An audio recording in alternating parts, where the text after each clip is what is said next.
memulakan dengan perkembangan ini. Ahli Dewan Negeri Machap Dato' On Hafiz Razi angkat sumpah sebagai Menteri Besar Johor ke-19. Istiadat berlangsung di Istana Bukit Sirin, Johor Bahru, Johor 3 petang tadi. Dan untuk laporan penuh terus saja bersama Nur Akila Arba'in di Johor Bahru. Akila. Baik, terima kasih Atika. Ahli Dewan Negeri Machap, Dato' On Hafiz Razi mengangkat sumpah sebagai Menteri Besar Johor ke-19 di hadapan Sultan Johor, Sultan Ibrahim Sultan Iskandar petang tadi. Dato' On Hafiz menerima surat tauliah pelantikan dan melafazkan sumpah menyandang jawatan dalam istiadat penyerahan surat tauliah dan pengisytiharan pelantikan Menteri Besar Johor yang berlangsung di Balai Mengadap Istana Bukit Sirin, Johor Bahru. Terdahulu, kenderaan Sultan Ibrahim memasuki istana pada 2.54 petang dan meninggalkan istana kira-kira setengah jam kemudian. Dato' On Hafiz yang sebelum ini memegang portfolio pengurusi jawatan kuasa pelancongan belia dan sukan negeri Johor. Dato' On Hafiz mendapat 11,029 undi dengan majoriti 6,543, menewaskan calon PN muda dan pejuang semasa PRU Dewan Negeri Johor ke-15. Baik, itu sahaja perkembangan setakat ini. Teruskan bersama RTM untuk perkembangan terkini. Kembali kepada Atika. Baik, terima kasih Akila untuk perkembangan di Johor. Lanskap ekonomi di Perlis bakal berubah dengan pelaksanaan projek pembangunan Perlis Inland Port PIP. Raja Perlis Tuanku Said Sirajuddin Putera Jamalul bertitah PIP dan Chuping Valley Industrial Area CVIA merupakan dua projek mega yang saling melengkapi serta memberikan impak ekonomi dalam sektor perindustrian dan juga logistik. Baginda juga mengambil maklum PIP merupakan sinergi awam dan swasta di mana pihak kerajaan memperuntukkan 318 juta ringgit bagi tujuan pembangunan infrastruktur luaran dan 1.2 bilion ringgit daripada pelaburan swasta bagi pembangunan kawasan operasi. Baginda bertitah semasa melancarkan PIP di kawasan perindustrian projek pembangunan Lembah Chuping CVIA di Padang Besar. Jalinan kerjasama kerajaan dan swasta diharap dapat diteruskan dan ditingkatkan bagi memberi manfaat kepada semua pihak khususnya rakyat negeri Perlis. Baginda bertitah pembangunan projek tersebut akan membuka banyak peluang pekerjaan dalam pelbagai bidang serta limpahan rantaian ekonomi kepada masyarakat setempat. PIP ini juga diharap dapat disiapkan mengikut jadual yang ditetapkan di samping yakin projek itu akan melonjakkan prestasi ekonomi dan pembangunan negeri bagi mencapai sasaran Perlis Negeri Bandaraya menjelang 2030.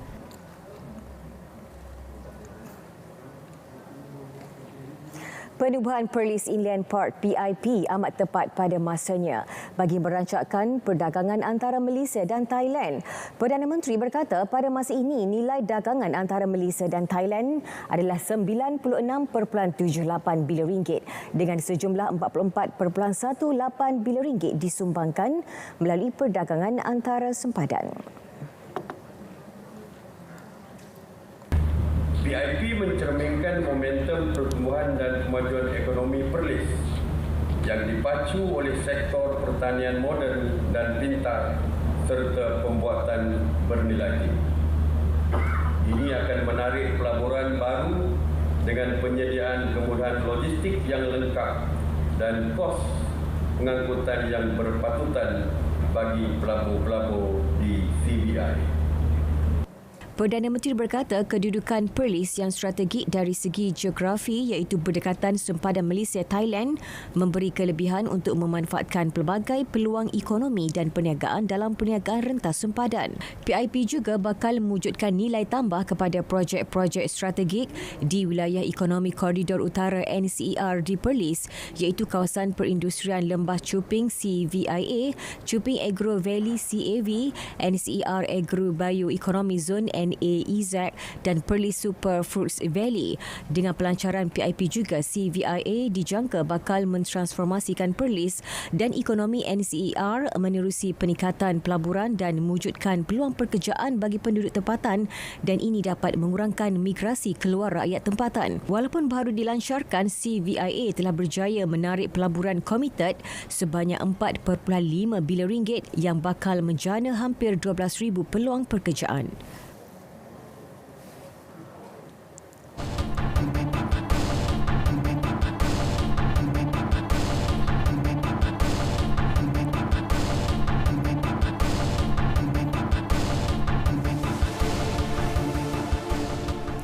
Orang ramai perlu bersedia menghadapi fasa peralihan monsun yang bermula semalam hingga pertengahan Mei depan. Ia termasuk peka dan mengambil berat amaran cuaca dikeluarkan pihak berkaitan bagi mengurangkan kesan bencana. Menteri Alam Sekitar dan Air Datuk Seri Tuan Ibrahim Tuan Man berkata, fasa peralihan monsun dicirikan dengan ribut petir, hujan lebat dan angin kencang yang berlaku dalam tempoh singkat, kebiasaannya 1 hingga 3 jam. Ia berbeza dengan monsun timur laut iaitu hujan berlaku dalam skala besar dan berlarutan untuk tempoh panjang.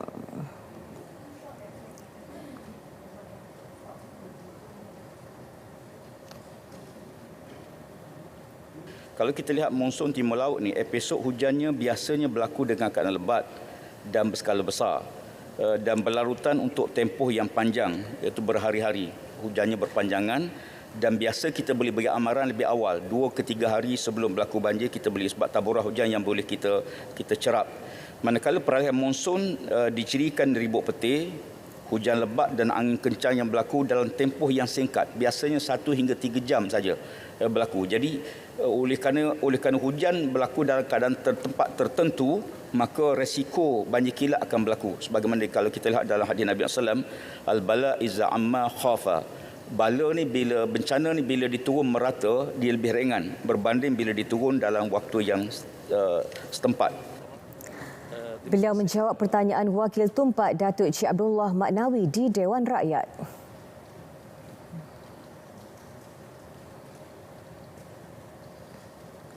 Baik, seperti biasa untuk perkembangan cuaca semasa di seluruh negara, langsung bersama Pegawai Met Malaysia Abdul Aizat Nazmi. Assalamualaikum dan salam sejahtera. Laporan cuaca petang ini kita mulakan dengan pemantauan imej gambar rada yang terkini menunjukkan keadaan hujan lebat di sekitar negeri Johor, dan keadaan ini sudah pun berlanjutan semenjak awal pagi tadi dan berterusan sehingga ke sekarang, dan keadaan ini juga bakal berlanjutan sehingga ke awal malam, dan keadaan ini juga menunjukkan hujan lebat di sekitar Batu Pahat, Pontian, Tangkap Muar dan juga Segamat, dan dinasihatkan penduduk sekitar negeri Johor agar sentiasa waspada dengan keadaan cuaca semasa dan melakukan persediaan lebih-lebih lagi di kawasan tanah rendah.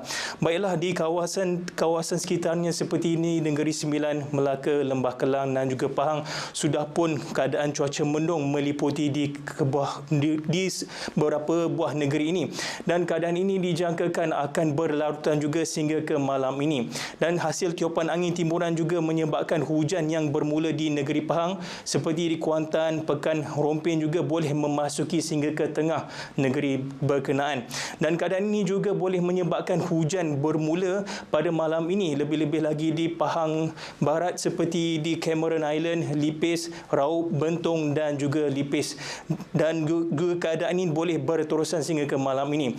Baiklah, di sekitar negeri Perak dan juga negeri Kedah, keadaan hujan juga turut dicerap di kawasan berkenaan seperti di Kinta, Kampar, Batang Padang dan juga Mualim, dan juga di Lembah Kelang ia hanyalah menumpu di sekitar daerah Hulu Selangor, dan keadaan ini juga bakal berlanjutan sehingga ke lewat petang hari ini. Baiklah, kita beralih ke negeri Sabah dan juga Sarawak. Kelihatan keadaan cuaca yang sama turut diperhatikan di kedua buah negeri ini, lebih-lebih lagi melibatkan di pedalaman Kapit dan juga di sekitar Betong, Sarike, Mukah, dan juga menjurus ke pedalaman seperti Bintulu, Miri dan juga Limbang, dan keadaan ini juga bakal berlarutan sehingga ke malam ini. Dan keadaan yang sama juga tidak lupa kita sebut, iaitu di negeri Sabah, di hampir ke semua bahagian turut kelihatan hujan, dan keadaan ini bakal juga berlanjutan sehingga ke malam ini. Dan Met Malaysia menjangkakan juga di kawasan wilayah Persekutuan Labuan dijangka mengalami hujan bermula pada petang sehingga ke malam ini. Sekian dahulu laporan cuaca buat petang ini. Dapatkan informasi cuaca di laman sesawang dan juga media sosial kami. Saya Abdul Aizat. Assalamualaikum.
Bersua kembali. Cerun di Taman Bukit Permai 2 Ampang Jaya, Selangor didapati tidak selamat dan berkemungkinan menjejaskan 72 rumah di kawasan tersebut sekiranya berlaku runtuhan kali kedua. Menteri Besar Datuk Seri Amiruddin Syari berkata, susulan itu pihak Jawatankuasa Bencana Daerah Hulu Langat akan segera mengeluarkan arahan kepada penduduk untuk mengosongkan rumah masing-masing yang turut membabitkan sebahagian rumah di bahagian atas cerun. Selepas pengosongan rumah dibuat, usaha pembaikan dan pemulihan cerun bakal dilakukan. Insiden tanah runtuh di Taman Bukit Permai 2 Khamis lepas meragut 4 nyawa dan menyebabkan seorang cedera ringan selain 15 rumah serta 10 kenderaan terjejas.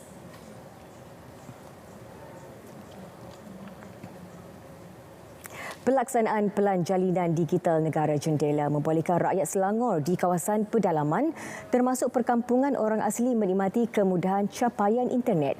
Ia merupakan antara inisiatif berterusan kerajaan dalam merapatkan jurang digital setiap lapisan masyarakat selain memantapkan infrastruktur telekomunikasi negara. Fatin Akila Nur Azli ada laporannya.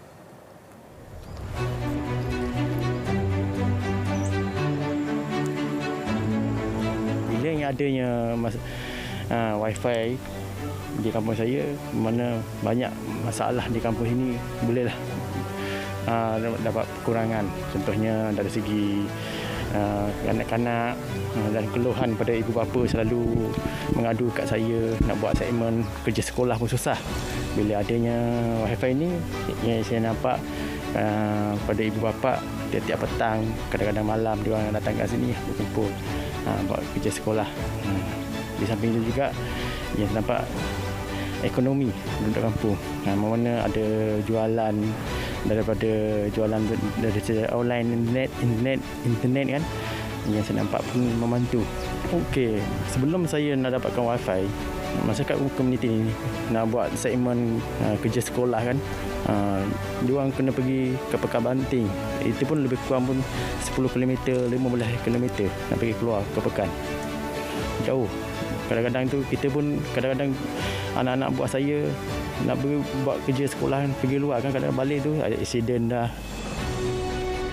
Inisiatif Suruhanjaya Komunikasi dan Multimedia Malaysia SKMM menyediakan kemudahan akses internet jalur lebar 4G tanpa wayar BWA nyata memberikan kelegaan kepada penduduk setempat. Pengarah SKMM Negeri Selangor, Rizal Abdul Malik memberitahu, BWA merupakan antara projek di bawah jendela yang menggunakan teknologi satelit.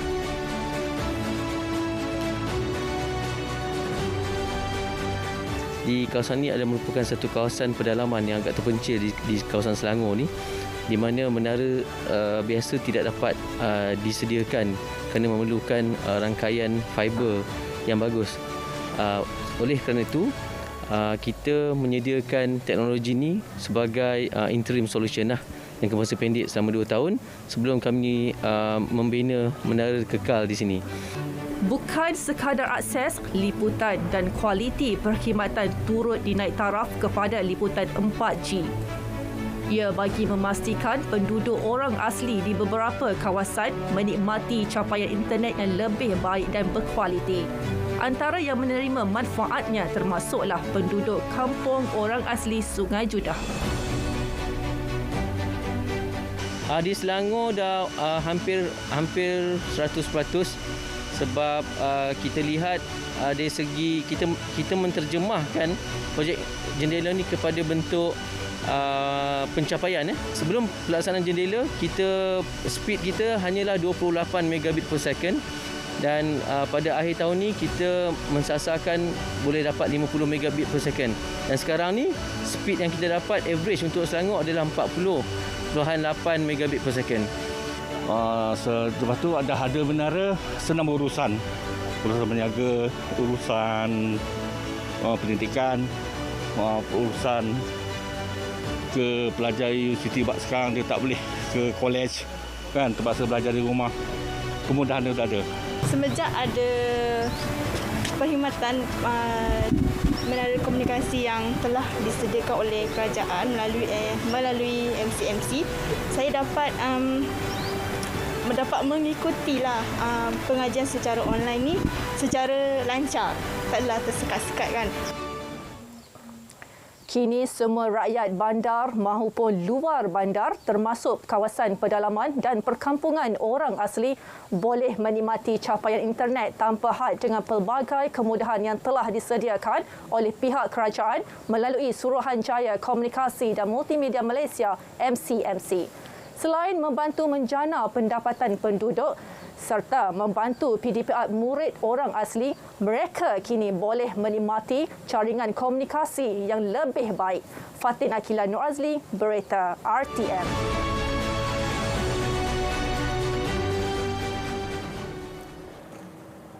Kementerian Wilayah Persekutuan mengalu-alukan rakan jalinan kerjasama daripada pihak yang berhasrat untuk bekerjasama meningkatkan program pembangunan fizikal, sosioekonomi dan perkhidmatan perbandaran di semua wilayah di bawah pentadbirannya.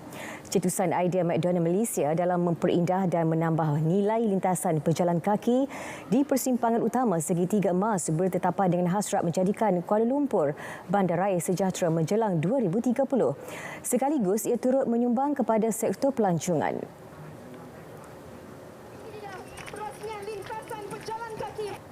Sudah pasti kita akan bagi kerjasama yang erat. Kita banyak tempat laluan dan McDonald dia ada pendekatan dia sendiri untuk menghiasi jalan, dan kita lihat lintasan jalan kaki Fresh McDonald ni telah pun kita resmikan tadi, dan dia merupakan satu lagi tarikan pelancong. Kementerian turut mengadakan kerjasama strategik program amal menjelang Ramadan bersama McDonald Malaysia dalam menyalurkan sumbangan makanan moreh kepada asnaf dan golongan B40 di wilayah persekutuan. Beliau menyatakan demikian pada majlis perasmian lintasan berjalan kaki McDonald's Fries di Ibu Negara pagi tadi.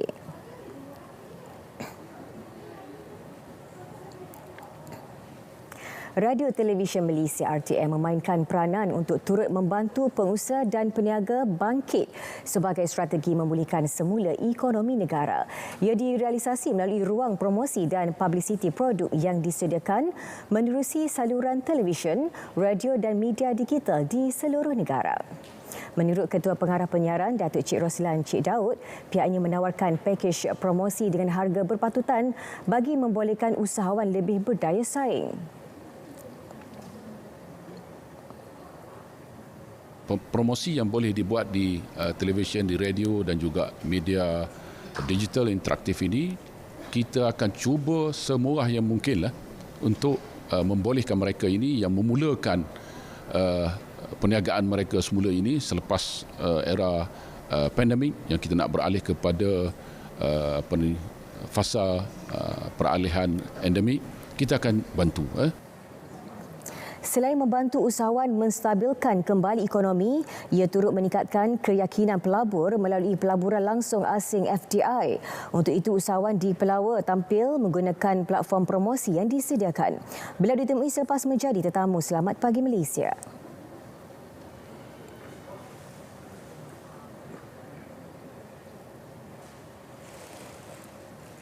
Perkembangan sukan melibatkan skuad Harimau Malaya. Ketua Jurulatihnya Kim Pan Gon akui belum masanya untuk melaksanakan permainan intensiti tinggi dan corak permainan pantas dalam skuad kebangsaan. Jelas Pan Gon, beliau masih menilai keupayaan pasukan Harimau Malaya walaupun corak permainan pantas semakin mendapat tarikan dalam era bola sepak moden hari ini. Beliau juga tidak mahu terburu-buru mengadaptasi corak permainannya dalam kalangan pemain Harimau Malaya. Kesemua pemain dijadual berlatih di Stadium Nasional Bukit Jalil selama 8 hari sebelum mereka berlepas ke Singapura pada 22 Mac bagi aksi persahabatan antarabangsa.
Jabatan Penjara Malaysia berjaya mengurangkan kes penularan pandemik COVID-19 dalam kalangan petugas dan penghuni penjara dengan wujudnya pusat transit penerimaan PTP dan penjara satelit sejak 2021. Pengarah Bahagian Keselamatan dan Inteligen Ibu Pejabat Penjara Malaysia, Komisioner Penjara Ahmad Fauzi Awang berkata, terdapat 37 PTP dan 10 penjara satelit seluruh negara. Setiap pusat mampu memuatkan antara 300 hingga 500 orang pada satu semasa ketika menjalani kuarantin selama tempoh 2 minggu. Di Kedah terdapat 3 PTP iaitu di Penjara Alustar, Sungai Petani dan Pokok Sena, manakala satu penjara satelit iaitu di Kulim. Jadi alhamdulillah dengan perancangan yang telah kita buat itu, kita berjaya mengurangkan masalah jangkitan itu di bahagian di dalam penjara, tapi lebih pada barisan awal di segi penempatan itu. Jadi daripada situlah kita nampak langkah yang kita ambil amat berkesan. Beliau memaklumkan perkara itu selepas majlis serah terima tugas pengarah penjara Kedah di Penjara Alustar Kedah. Serah terima tugas antara pengarah penjara Kedah TKP Zawari Abdul Rashid dan pengarah penjara Perak TKP Syukri Saad. Sehingga Isnin, jumlah kes melibatkan penghuni, keluarga dan banduan penjara seluruh negara ialah 66,053 orang. Kes sembuh pula 64,522 individu.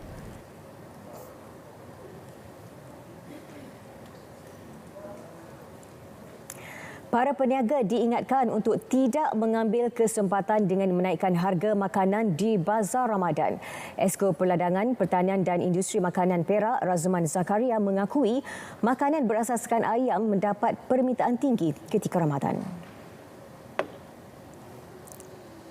Peniaga-peniaga kita kata jangan ambil kesempatan lah. Itu yang kita minta supaya tidak mengambil kesempatan di atas permintaan ataupun keperluan kepada rakyat untuk guna ayam ni. Jangan dia menggunakan pula mengambil alasan kos tinggi maka dia kena tinggi. Maka rakyat kena bayar tinggi. Kita tak mau menggunakan perkara itulah. Kerajaan bagaimanapun telah membantu mengimbangi kenaikan tersebut dengan memberikan subsidi kepada penternak. Justru tegas beliau tidak relevan sekiranya peniaga memberi alasan kenaikan harga makanan berasaskan ayam disebabkan ayam mentah atau bekalan lain yang mahal. Beliau terdahulu hadir program Back to School 2022 di Gunung Semanggol, Perak. Jumaat lepas, Persatuan Pengguna Negeri Kedah KEK menjangkakan berlaku peningkatan harga makanan berasaskan ayam dijual di Bazar Ramadan di negeri itu bulan hadapan yang turut diakui peniaga di Pulau Pinang. Operasi mencari 2 mangsa yang tertimbus dalam runtuhan kuari di Keramat Pulai, Simpang Pulai, Perak masih diteruskan. Bagi memudahkan operasi pencarian yang masuk hari ke-7, kerja-kerja pengalihan batu kuari serta letupan kecil dilakukan. Jurucakap Jabatan Bomba dan Penyelamat Malaysia JBPM Negeri memaklumkan 52 anggota pelbagai agensi dan pasukan terlibat dalam operasi. Kerja-kerja pemantauan keselamatan pasukan khas taktikal Operasi Penyelamat Malaysia STOM dan pihak Jabatan Mineral dan Geosains JMG Negeri juga dilakukan bagi membuat penilaian risiko kepada anggota penyelamat. 2 mangsa yang masih hilang adalah Hiu Lu Si Sun, 49 tahun dan Itam Lasuh, 43 tahun.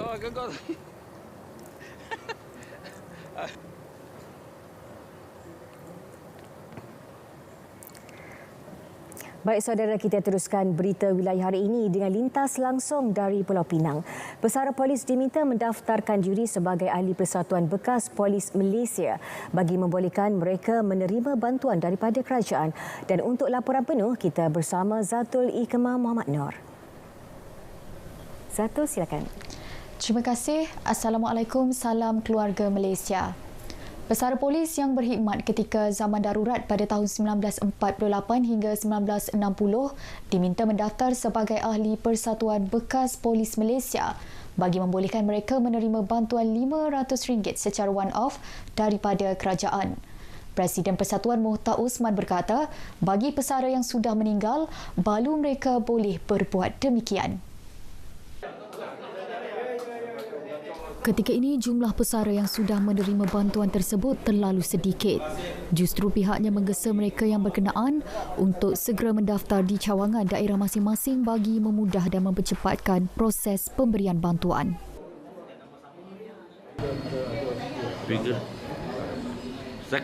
Setakat ini yang patut menerima hampir 80,000.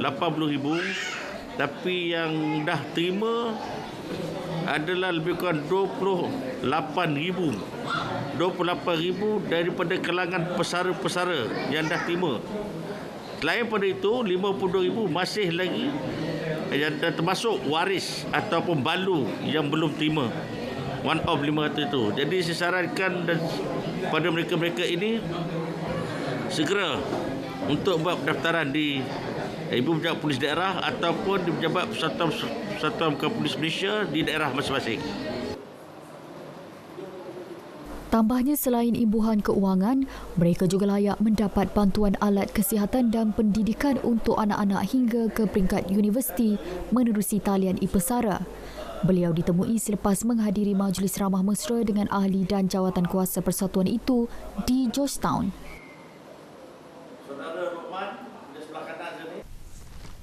Seramai 200 pelajar terpilih seluruh Pulau Pinang menerima bantuan RM100 dari Persatuan Pembangunan Kemahiran Pulau Pinang Pemahir menerusi program Jom Pi Sekolah.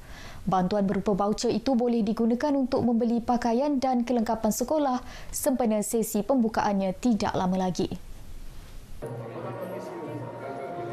Pengerusinya Muhammad Jamil Daud Ibrahim berkata, kesemua pelajar yang terpilih menerima bantuan itu terdiri dari golongan B40. Ia merupakan tanggungjawab sosial korporat CSR pertubuhan bagi meringankan beban individu yang kurang bernasib baik.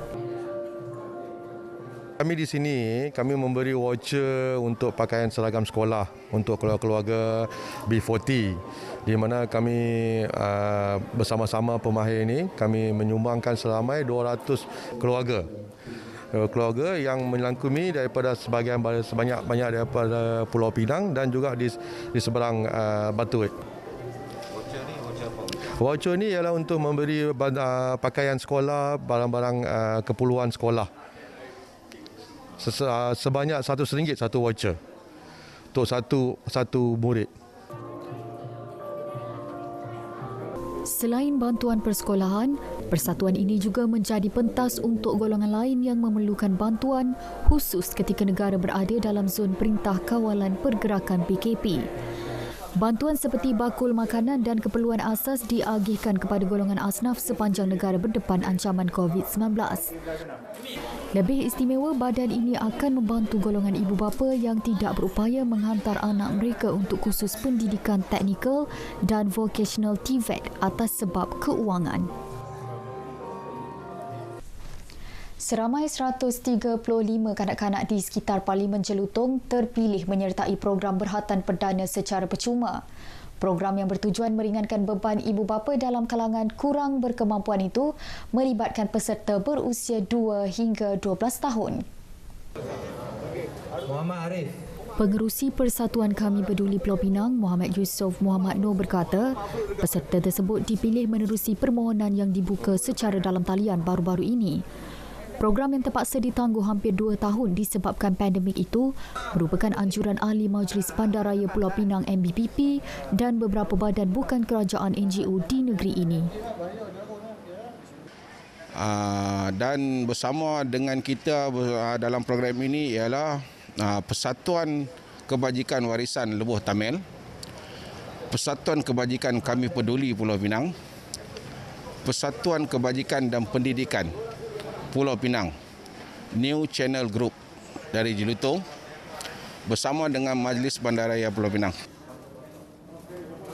Ia akan dilaksana secara berterusan di masa akan datang bagi membantu lebih ramai golongan yang kurang bernasib baik. Alhamdulillah, terima kasih saya ucapkan pada yang penganjur untuk yang berkatan beramai-ramai ini. Sebab pun saya pun bukannya senang sangat kan dengan ibu tunggal, lepas tu dua anak saya dapatlah untuk khatam hari ini. Anak saya berkatan hari ini 3 orang. Program ni memudahkan lagi lah sebab PKP ni. Muhammad Zarif Iskandar. Tertangguh PKP beberapa 2-3 tahun ini. Yang ada program seperti ini akan memudahkan lagi lah ibu bapa. Program dijalankan di Stadium Bandaraya Pulau Pinang, Georgetown dengan pematuhan prosedur operasi standard SOP yang ketat. Paparan itu mengakhiri berita dari Pulau Pinang. Saudara, biar negara kini bakal memasuki fasa peralihan endemik, namun jangan sesekali mengabaikan pematuhan SOP. Salam keluarga Malaysia, kembali bersama rakan penyampai di Angkasa Puri. Baik, terima kasih Zatul untuk perkembangan di Pulau Pinang.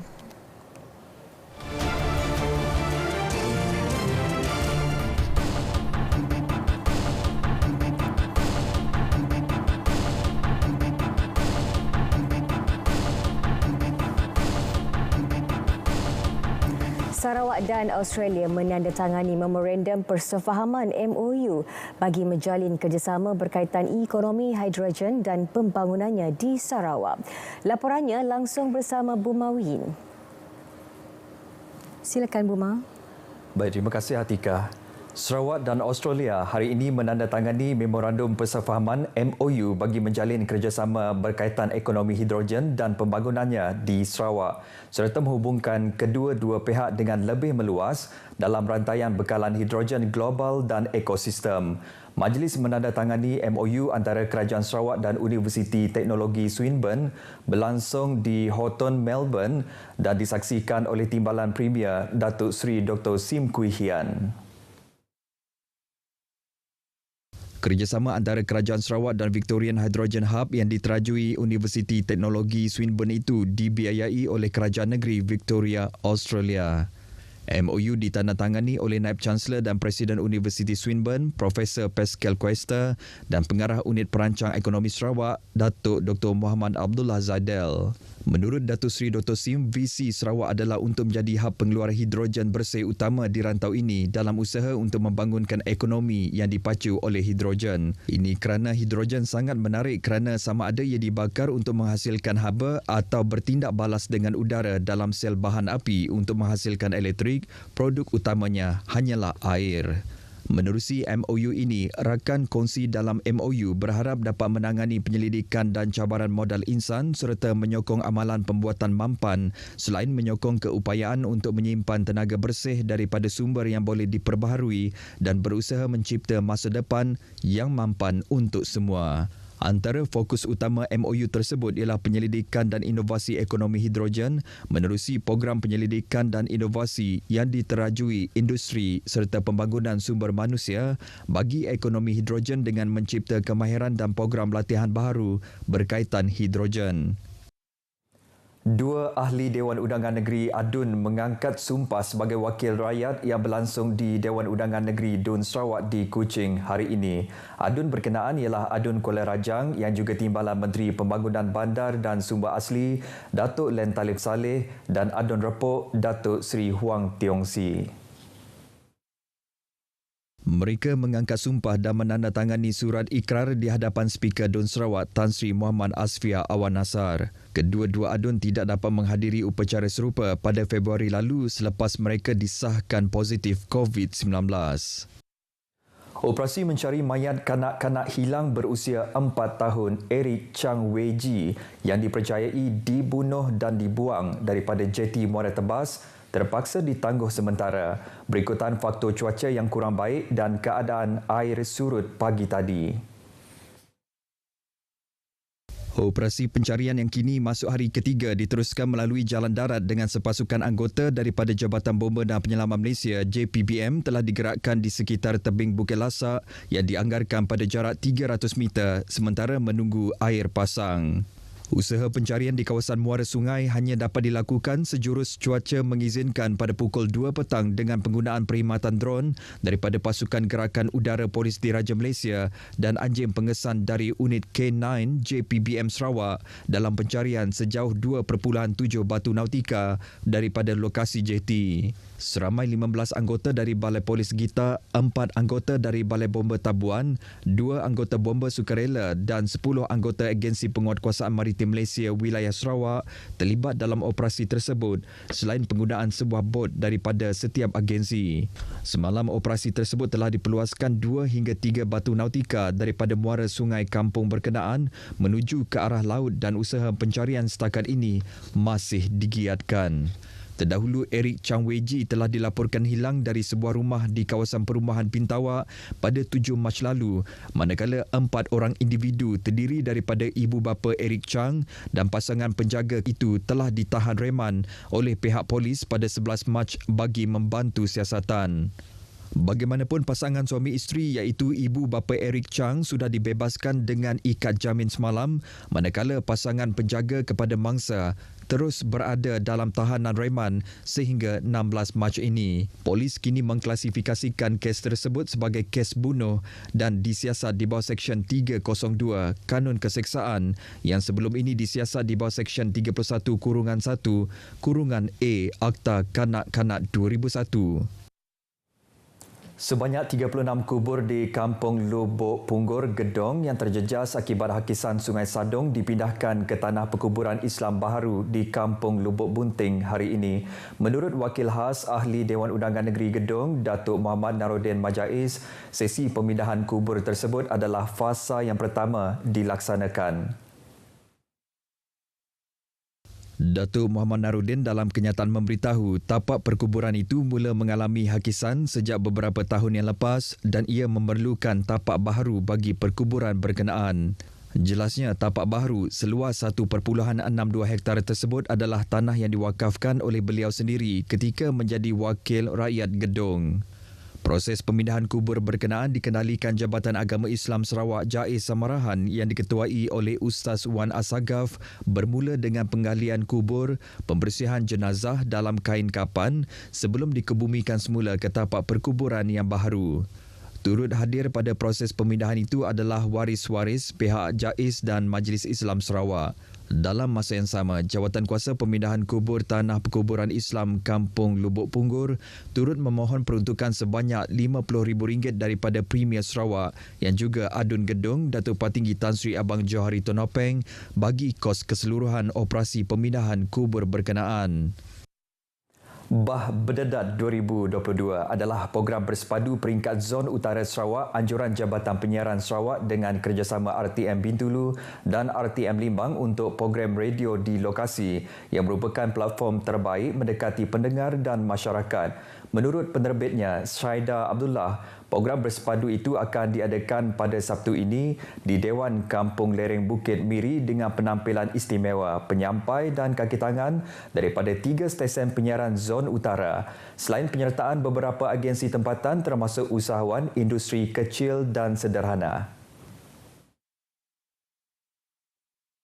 Jadi dengan penglibatan sebegini, saya rasa inilah cara dan juga peluang terbaik untuk usahawan-usahawan di luar sana, terutamanya yang melaksanakan industri kecil dan sederhana, mengambil peluang ini untuk turut serta dalam bersama-sama menjayakannya, kerana di sana nanti kita akan ada booth pameran ya untuk agensi kerajaan dan juga untuk agensi-agensi seperti NGO. Beliau berkata kepada pemberita ketika diminta mengulas mengenai program Bah Berdedat 2022 di RTM Miri. Antara objektif program tersebut ialah mendekati dan mengeratkan hubungan silaturahim di samping memberi ruang serta peluang kepada pendengar untuk berinteraksi secara langsung, terutamanya dengan penyampai radio. Program itu juga ujarnya sebagai cara menghargai pendengar yang sentiasa setia menyokong mereka selain menjungkil bakat terpendam kaki tangan RTM dan masyarakat melalui aktiviti yang diadakan. Syaida menambah antara pengisian program Bah Berdedat ini ialah pameran, pencarian bakat anak seni dan rakaman pentas raya bersepadu 3 stesen. Timbalan Menteri Pelancongan Industri Kreatif dan Seni Persembahan, Datuk Sebastian Ting dijangka akan merasmikan program bersepadu tersebut kelak. Baik saudara, sekian berita dari Sarawak. Salam keluarga Malaysia. Kita kembali bersama Atikah di Angkasa Puri. Silakan Atikah. Terima kasih Buma untuk perkembangan di Sarawak. Menyusul selepas ini kita ke Sabah. Jangan ke mana-mana.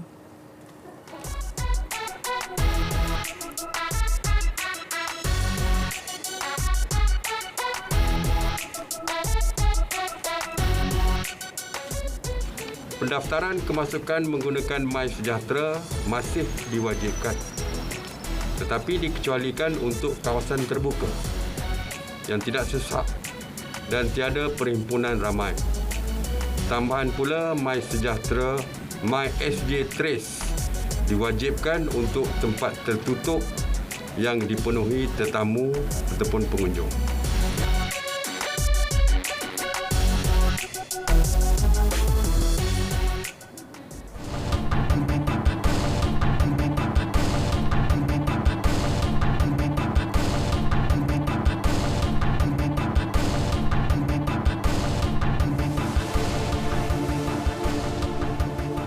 Baik, seperti yang dijanjikan, fokus dari Sabah petang ini, pembukaan semula sempadan negara bermula 1 April depan adalah langkah positif ke arah pemulihan ekonomi negara. Terus bersama Enisia Dolus di Kota Kinabalu. Enisia.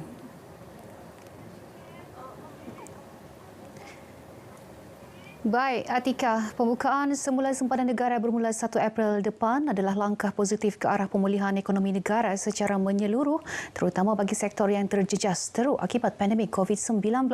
Antaranya sektor pelancongan dan perdagangan dijangka akan menerima manfaat apabila sempadan negara dibuka semula kelak.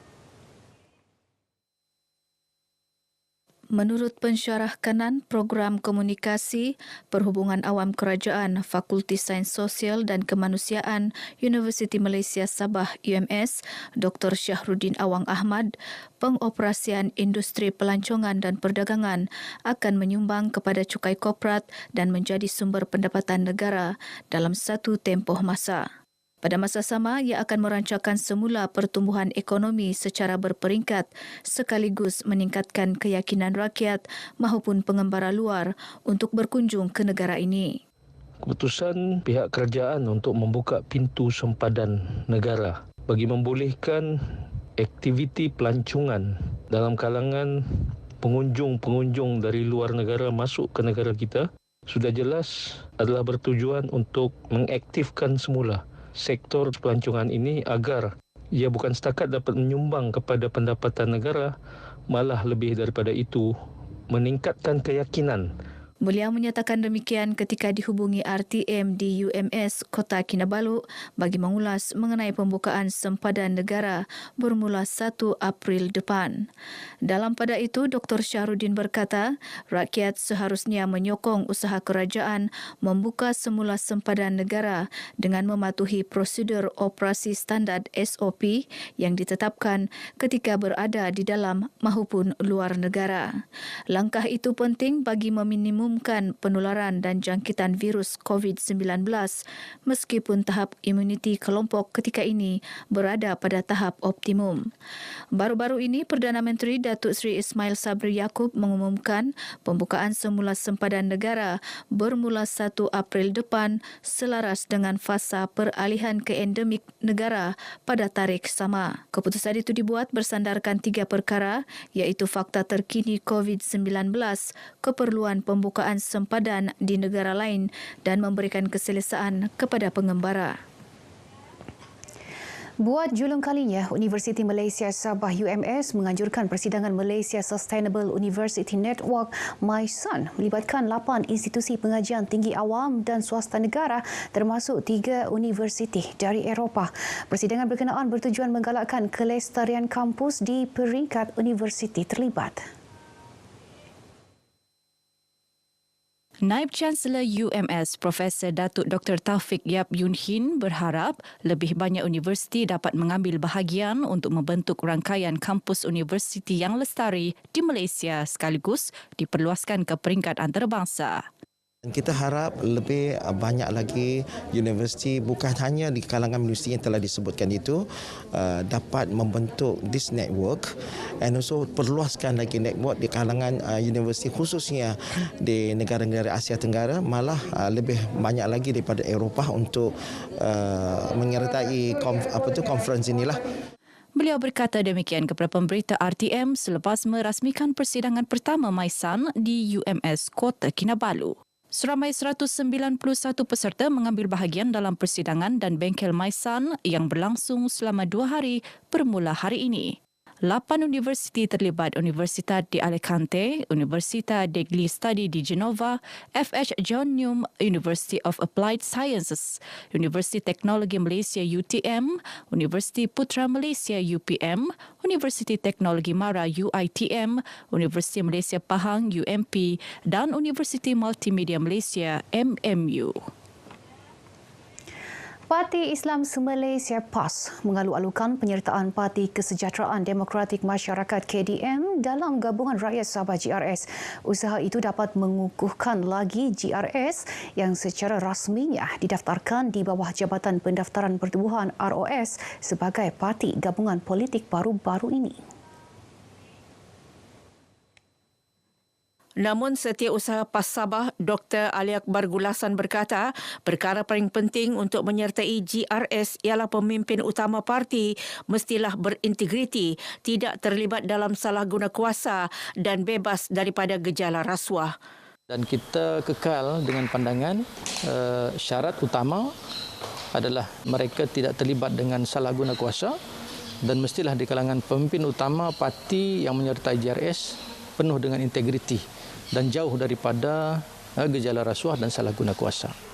Beliau berkata demikian ketika ditemui RTM pada Majlis Penyampaian Sumbangan Program Kembali ke Sekolah 2022 di Sekolah Rendah Tahfiz Al-Ilmi Keningau. Berkenaan majlis ini, Dr. Ali Akbar yang juga ahli Dewan Undangan Negeri dilantik berkata, seramai 1,098 pelajar menerima sumbangan keuangan di 20 daerah seluruh Sabah bagi membantu pelajar dalam persediaan memulakan sesi persekolahan tahun ini. Komuniti Taman Perumahan disaran membersihkan kawasan sekitar bagi mengelak terjadi tempat pembiakan nyamuk Aedes. Ini kerana sikap ambil peduli terhadap persekitaran kawasan rumah bersih mampu mengelak dijangkiti demam denggi akibat virus sebaran nyamuk itu. Sekiranya mereka ada gejala demam denggi seperti demam, ada sakit kepala, ada gejala pendarahan, itu yang kita takutilah. Mereka segera mendapatkan rawatan di klinik ataupun di hospital lah secara dengan kadar yang cepatlah supaya tidak terjadinya kematian akibat demam denggi lah. Pengurus program Unit Rancangan Kawalan Penyakit Bawaan Vektor Pejabat Kesihatan Kawasan Kota Kinabalu, Dr. Nur Syahidah Muhammad Taib berkata demikian kepada RTM selepas operasi bersepadu wabak denggi di Taman Seri Kepayan, Kota Kinabalu. Sementara itu, DBKK sentiasa bekerjasama dengan Kementerian Kesihatan KKM dalam usaha memerangi nyamuk Aedes sekaligus menghindarkan bahaya demam denggi. Kalau ada tempat yang berpotensi, kami akan bagi notis untuk pembersihan selama lebih kurang 14 hari dan lepas tu kalau tidak pun diorang bekerjasama, kita akan bawa ke peringkat seterusnya iaitu mahkamah lah. Seramai 46 pegawai dan kaki tangan KKM, DBKK, Komunikasi untuk Perubahan Tingkah Laku Kombi, Daerah Kota Kinabalu dan Polis Diraja Malaysia PDRM menyertai operasi bersepadu ini. Turut hadir Timbalan Pengurusi Kombi Kebangsaan Firdaus Petrus Abdullah. Sebanyak 12 kawasan berisiko tinggi KBT dikenal pasti untuk penghijauan oleh Agensi Anti Dadah Kebangsaan AADK Sabah ke arah membentras penyalahgunaan dadah dan penagihan dalam komuniti. Ia melibatkan daerah Kota Kinabalu, Keningau, Tawau dan wilayah Persekutuan Labuan. Pengarah AADK Sabah Naini Sikin berkata, tahun ini pihaknya menyasarkan penghijauan 2 KBT iaitu di Luagan Keningau dan Zon 1 wilayah Persekutuan Labuan melibatkan Pusat Bandar Labuan, Kampung Gersik Saguking, Kampung Batu Arang dan Kampung Pantai. Pencegahan dan pendidikan berkaitan dengan dadah hendaklah bermula daripada rumah. Lebih baik juga karena apabila terlibat amat sukar untuk menanganinya. Jadi sejauh mana penglibatan keluarga untuk mengawal itu sangat-sangat kita mengharapkan dapat dipertingkatkan. Beliau berkata demikian kepada pemberita RTM di Pejabat AADK Sabah, Kota Kinabalu. Menurut Nani, 5 indikator penghijauan KBT iaitu jumlah tangkapan penagih baru, penagih berulang, klien compliant, jumlah klien capai keputusan cemerlang dalam penilaian Cure and Care Recovery Index CCRI selepas tamat pengawasan dan tahap kesedaran komuniti. Dalam pada itu, AADK Sabah akan melaksana Mobile Recovery Treatment MRT untuk klien tidak compliant, tindakan pengesanan dengan memberi perkhidmatan di Jabatan Penjara Kepayan Kota Kinabalu dijangka April ini. Ia bagi memperluas akses perkhidmatan AADK, memberi kepakaran perkhidmatan konsultasi rawatan dan pemulihan dadah serta perkhidmatan teratur dan berstruktur. Baik, sekian paparan dari Sabah, keluarga Malaysia. Lengkapkan vaksinasi dan dos penggala anda. Dengan itu, saya Anesia Daulas kembali bersama Atikah di Angkasa Puri. Atikah, silakan. Terima kasih Anesia untuk perkembangan di Sabah.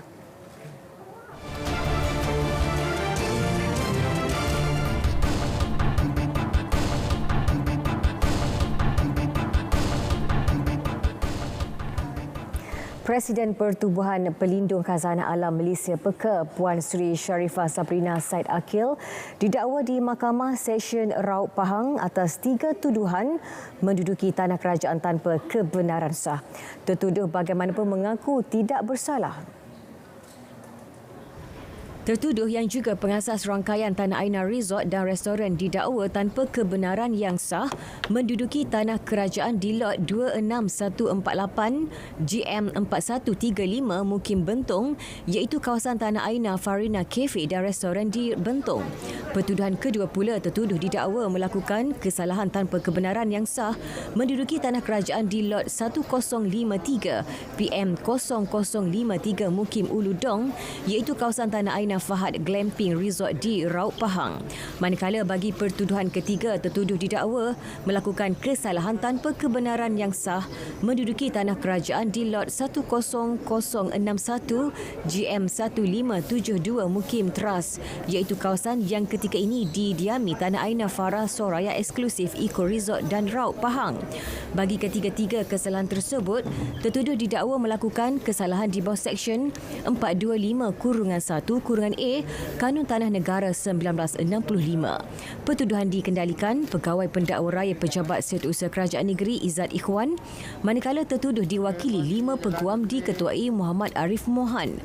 Hakim menetapkan jaminan RM3,000 bagi setiap pertuduhan dan tidak mengeluarkan kenyataan mengenai kes di luar mahkamah. 25 April ini ditetapkan pendengaran semula serta pengurusan kes dan tertuduh membayar wang jaminan.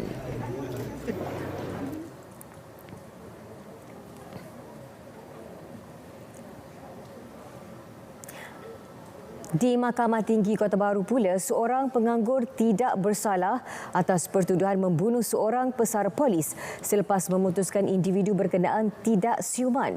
Dalam penghakimannya, Pesuruhjaya Kehakiman Datuk Wan Ahmad Farid Wan Saleh berkata, berdasarkan keterangan pakar perubatan, Muhammad Rozani Yahya, 43 tahun, tidak siuman ketika kejadian pada 25 Januari 2018. Tertuduh akan diletakkan di bawah penjagaan di Hospital Bahagia Ulu Kinta, Perak. Mengikut pertuduhan, Muhammad Rozani didakwa membunuh Abdul Halim Cik Yusof, 69 tahun, di tepi sebuah rumah di kampung Apa-Apa, Bunut Susu, Pasir Mas, kira-kira pukul 12 tengah hari pada 25 Januari 2018. Tertuduh didakwa mengikut Seksyen 302 Kanun Keseksaan. Pendakwaan dikendalikan Timbalan Pendakwa Raya Khairul Anwar Wahab. Manakala tertuduh diwakili Peguam Zamri Mat Nawang. Tertuduh membuat kad orang kurang upaya OKU mental sejak 2004 selepas memasuki ward sakit jiwa di Hospital Raja Perempuan Zainab II.